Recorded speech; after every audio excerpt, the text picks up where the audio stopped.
Hola, buenas tardes. Soy la pura Novas. Solamente es para deciros una cosa.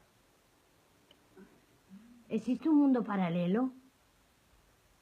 Porque yo me voy a vivir ahí. Entre la política y las navidades, ya estoy hasta el moño. Ya tenemos las películas pesadas. Tanto Navidad, Navidad, Navidad, tanto cariño, tanto amor, tanta política. Por favor, dejadme vivir en paz. Yo no me gusta la Navidad. Hago feliz a la gente en Navidad, a mis hijos, a mis nietos, a mi marido, a todas las personas que tengo alrededor. Pero no me gusta la Navidad y como yo, mucha gente. Y de política estoy hasta el moño. Solamente quiero vivir tranquila. Yo creo que ya me toca, ¿no? Tengo edad para eso y para más. He vivido un franquismo. Todos los que han pasado después de que si el PSOE, que si fulano, que si mengano, que si sotano, todos han llenado el bolsillo. Yo he tenido que trabajar toda mi vida para subir a 4 hijos yo sola.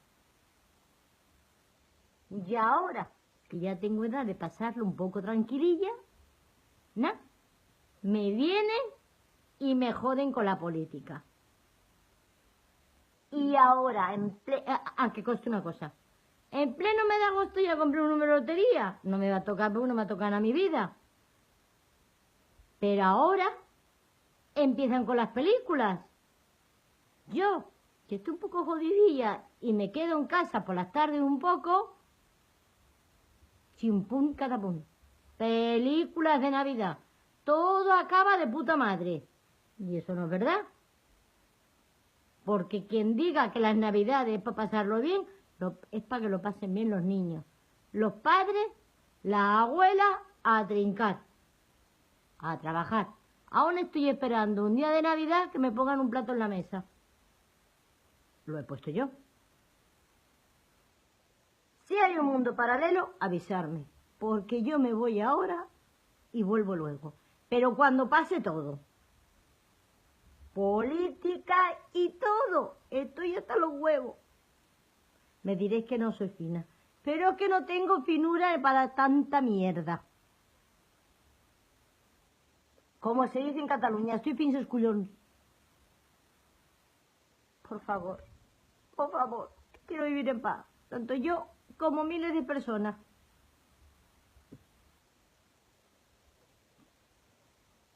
Hacer algo, por favor.